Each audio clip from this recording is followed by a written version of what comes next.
오늘 제 말씀은 요한복음 21장에 나오는 말씀을 본문으로 여러분과 함께 말씀을 나누려고 합니다. 먼저 요한복음에 있는 말씀을 찾겠습니다.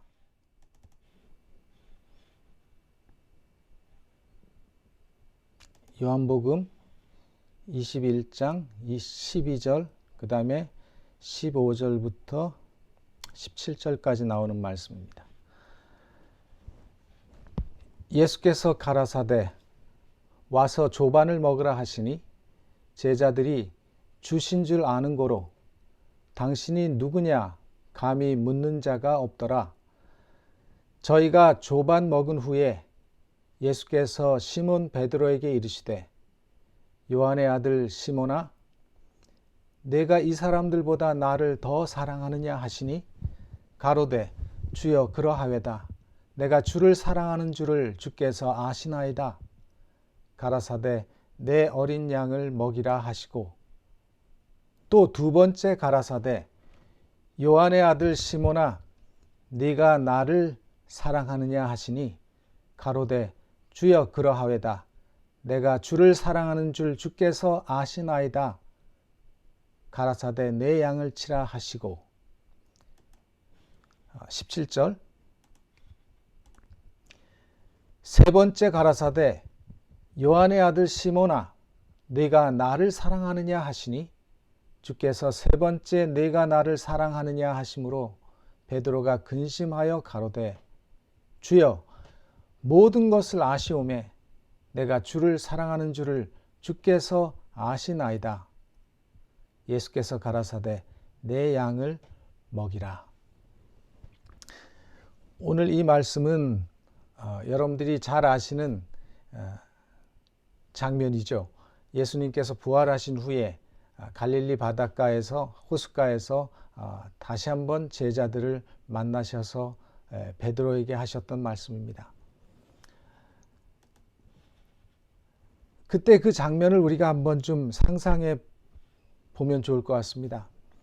새벽동이 떠오르는 그 갈릴리 호숫가에서 제자들은 예수님께서 그 밤새도록 물고기를 잡고 있다가 예수님의 은혜로 153마리의 물고기를 잡았습니다. 그러나 예수님은 이미 제자들을 위해서 친히 물고기를 구우시고 아침을 준비하시고 계셨고 예수님이 친히 준비하신 그 아침 조반을 먹고 있었습니다. 그 제자들 가운데 누구 하나 아무 말을 하는 사람이 없었습니다. 조용히 그들은 침묵하고 있었습니다. 들리는 것이라고는 갈릴리 호수의 해변에 부딪히는 파도 소리뿐이었습니다. 이런 조용한 정적 속에서 요한복음의 마지막 예수님의 그 말씀이 이제 시작된 것입니다. 지난 3년 동안에 예수님은 혼신의 힘을 당해서 열정적으로 제자들을 가르치셨습니다. 그렇게 열정적으로 가르치신 예수님의 제자들이 마지막 순간에 예수님을 배반했습니다. 그것도 가장 결정적인 순간에 그들은 예수님을 모른다 했고 예수님을 떠났습니다. 제자들의 도움이 가장 필요로 했던 그 순간에 제자들이 예수님을 부인했습니다. 그들은 공개석상에서 예수님을 욕하고 배신했습니다. 제자들의 그 배신과 부인으로 인해서 예수님은 가장 고독하고 외롭고 처참한 그 십자가의 시간을 견디셔야만 했던 것입니다. 그러나 예수님은 죽음에서 다시 일어나셨고 부활하신 다음에 예수님이 제일 먼저 하신 일이 그 제자들, 그 배신자들을 찾아가신 것이었습니다. 그리고 지금 예수님은 그 제자들에게 아침을 먹이고 그들 앞에 앉아 계십니다. 누구도 아무도 말할 엄두조차 내지 못하고 모두가 하나같이 조용히 침묵하고 있었습니다. 모두가 얼굴을 들지 못하고 시선도 마주치지 못하고 안절부절하고 있었습니다. 오늘 이 갈릴리 호숫가에서 일어난 이 장면으로 우리 모두가 들어가 보십시다. 이 갈릴리는 대부분의 초기 제자들이 예수님의 부름을 받고 예수님을 따르기 시작한 곳이었습니다.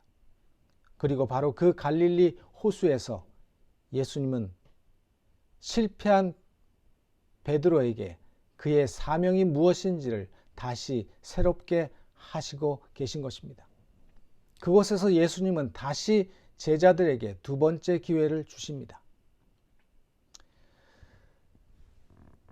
만약 여러분이 그 자리에 계셨다면 이런 상황에서 여러분은 무슨 말을 할 수 있으셨겠습니까? 그런데 그때 주님이 먼저 얘기를 꺼내셨습니다.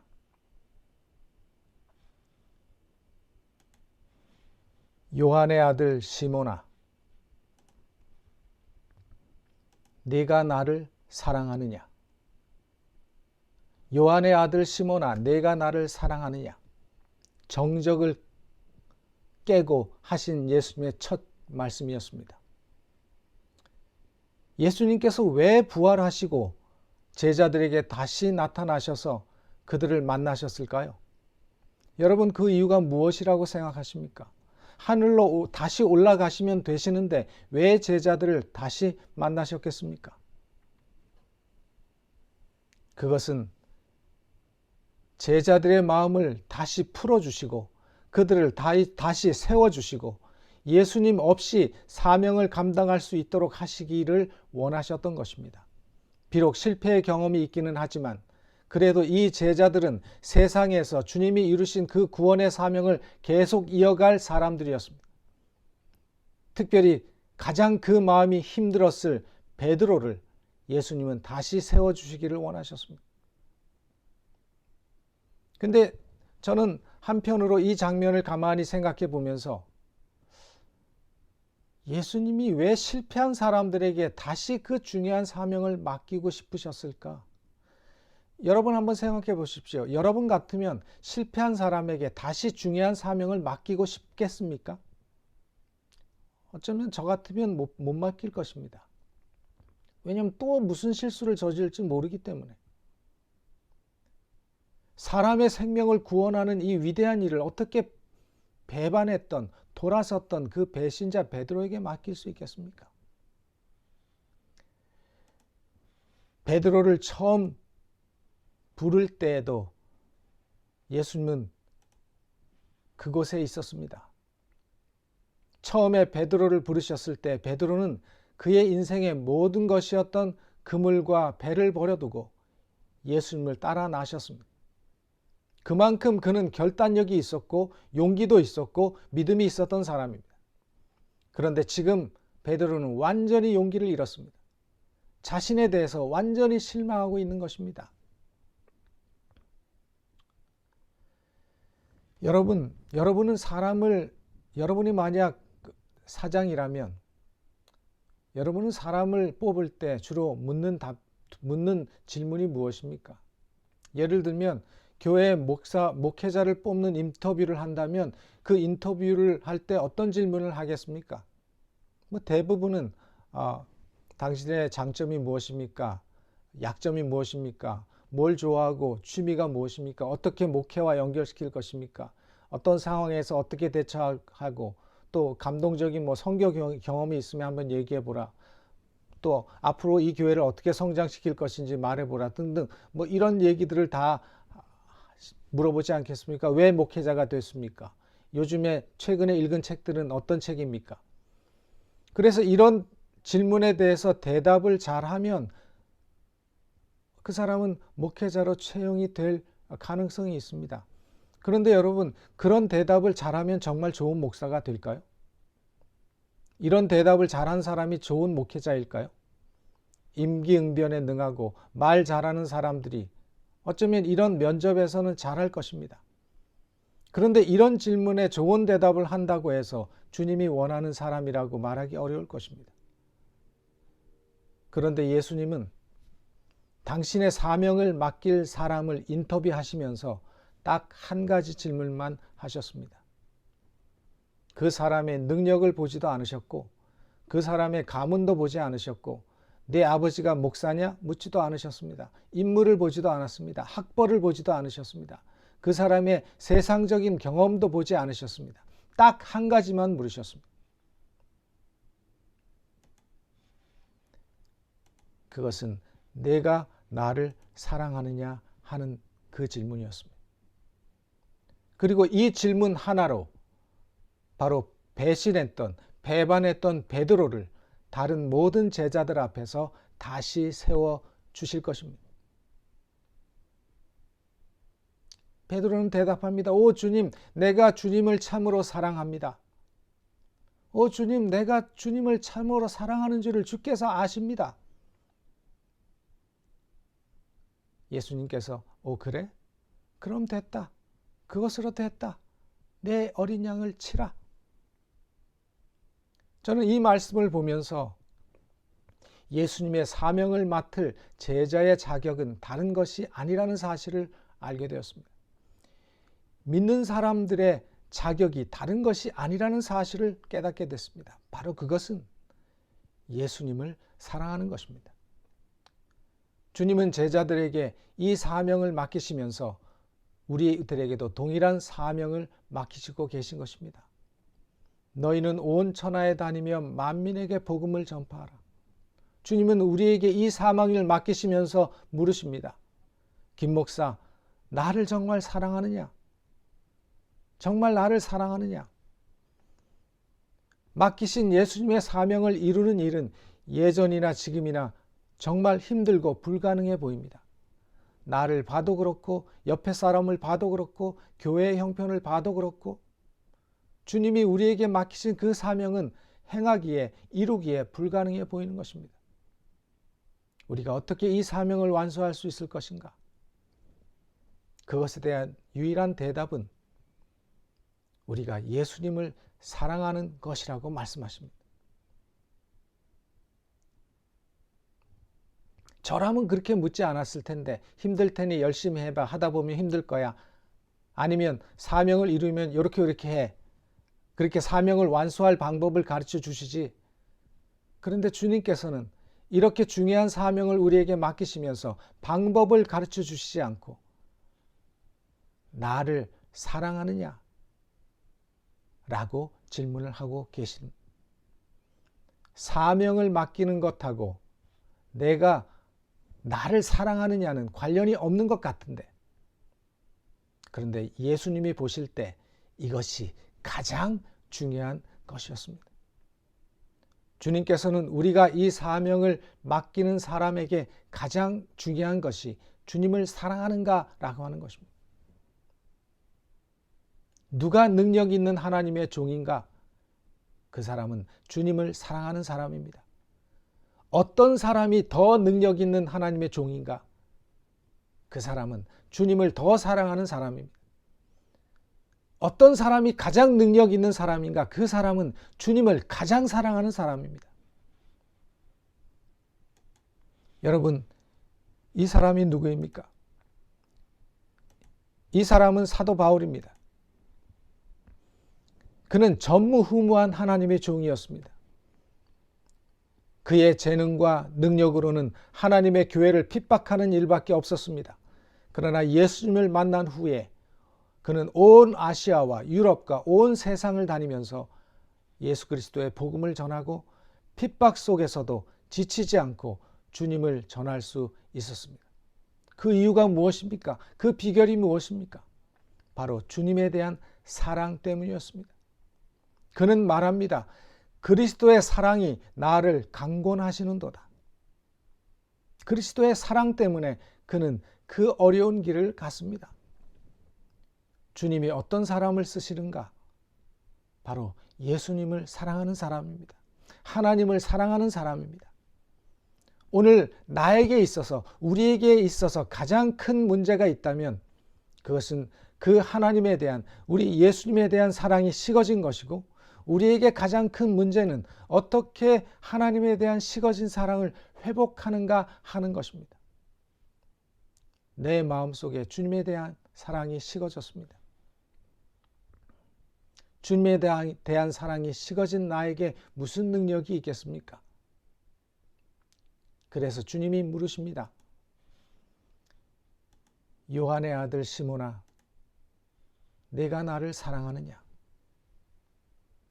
이 주님에 대한 사랑이 없는 열성은 야욕이고 야망밖에 남지 않습니다. 그래서 처음에 베드로는 야망과 야욕으로 주님을 따랐습니다. 그래서 예수님께서는 베드로에게 그 사명을 회복시키기 전에 다시 물으셨던 것입니다. 나를 사랑하느냐? 요한의 아들 시몬아, 내가 나를 정말 사랑하느냐? 그리고 주님은 그 예수님의 물음에 자신 있게 대답했습니다. 내가 주님을 사랑하는 줄 주께서 아십니다. 내가 주님을 정말 사랑합니다. 이렇게 주님을 사랑하게 된 베드로가 얼마나 변화되었는지 우리는 그 이후에 사도행전에 나오는 초대교회의 역사에서 분명하게 확인할 수 있는 것입니다. 주님을 사랑하기 전에 주님을 위해 일한다고 떠들던 베드로가 한 일은 주님을 부인하고 저주하는 일밖에 없었습니다. 그러나 주님을 사랑하고 난 후에 베드로를 통해서 얼마나 많은 교회가 성장했습니까? 바로 그 비결은 주님에 대한 사랑이었습니다. 주님이 베드로에게 물으십니다. 요한의 아들 시몬아, 내가 나를 사랑하느냐? 네, 예수님, 그렇습니다. 제가 주님을 정말 사랑합니다. 그래, 됐다. 내 양을 먹이라. 주님이 오늘 우리에게도 똑같이 질문하고 계십니다. 내가 나를 사랑하느냐? 양심적으로 우리 모두가 이 물음에 대해서 우리가 네, 아멘이라고 양심적으로 대답할 수만 있다면 주님께서 보실 때 다른 아무것도 문제가 되지 않는다고 말씀하십니다. 성경에 보면 주님께서 베드로에게 네가 이 사람들보다 나를 더 사랑하느냐고 물으셨습니다. 헬라어에서는 비교급을 2번 반복하면 그것은 최상급입니다. 이 말씀은 베드로, 네가 나를 정말 최고로 사랑하느냐는 질문이었습니다. 근데 사실 이 표현은 베드로가 항상 먼저 쓰던 그런 표현이에요. 그는 늘 입만 열면 자신이 제일 주님을 사랑한다고 말했던 사람입니다. 다른 사람이 다 버릴지라도 자신은 안 버리고 따른다고 말했습니다. 이 말은 주님을 사랑하는 것만큼은 어느 누구에게도 뒤지고 싶지 않은 사람이었다는 것입니다. 그래서 주님은 다시 베드로에게 주님을 최고로 사랑했던 그 자리로 돌아오도록 기회를 주시고 초청하고 계신 것이었습니다. 얼마나 큰 주님의 은혜이며 그 주님의 사랑이 얼마나 큽니까? 이 주님의 사랑이 있었기 때문에 베드로가 있는 것입니다. 이 주님의 사랑 때문에 베드로가 존재하는 것입니다. 우리를 사랑하시는 이 예수님의, 이 하나님의 큰 은혜와 사랑이 있기 때문에 우리가 주님을 사랑하는 일이 가능하게 된 것이라는 사실입니다. 주님께서는 다시 전처럼 베드로에게 나를 사랑하는 사람이 되라고 하시는 그 말씀 대신에 네가 나를 사랑하느냐고 질문하신 것입니다. 네가 여기 잡은 그 물고기보다, 네가 평생 사용하던 이 물고기 잡는 그물보다, 네가 먹고 사는 그 일보다, 네가 네 자신을 즐겁게 하는 그 일보다, 네가 다른 사람들의 박수 갈채를 받는 그 일보다 나를 더 사랑하느냐 물으신 것입니다. 디모데후서 3장 1절로 5절에 보면 마지막 때가 되면 사람들이 주님보다 자기를 더 사랑하고 돈을 더 사랑하고 쾌락을 더 사랑한다고 말씀하고 계십니다. 예수님께서는 오늘 우리 모두에게 이 모든 것들보다 나를 더 사랑하느냐고 질문하고 계십니다.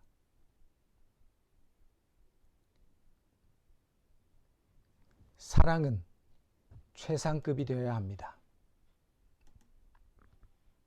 사랑은 최고가 되어야 합니다. 요한의 아들 시몬아, 네가 나를 이것들보다 더 사랑하느냐? 사랑은 내 모든 것을 주고도 모자라는 것이라고 말합니다. 사랑은 내 모든 것을 다 주고도 모자라서 미안하고 더 주고 싶어 하는 것이라고 말씀합니다.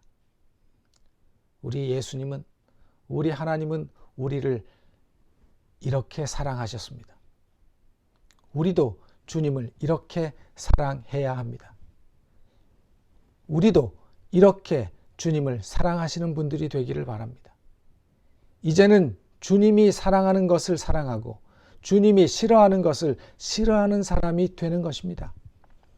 베드로는 그렇게 주님을 사랑했습니다. 그리고 베드로는 그렇게 주님을 따랐습니다. 지금 우리는 분명히 마지막 시대를 살고 있습니다. 이 세상이 앞으로 어떻게 변하든지 우리는 알 수 없습니다. 그러나 이 세상이 앞으로 어떻게 변하든지 하나님께서 우리를 향한 사랑에는 변함이 없을 것입니다. 그리고 우리가 그 하나님에 대한 우리의 사랑과 믿음이 변함이 없다면 우리는 안전할 것입니다. 우리의 구원이 멀지 않습니다. 오실 주님을 위해서 믿음으로 준비하시고 이 세상이 아니라 우리 주님께서 준비하신 영원한 하늘 가나안을 소망하면서 믿음의 길을 인내하며 걸으시는 우리 모두가 되시기를 간절히 바라며 준비한 말씀을 마치겠습니다.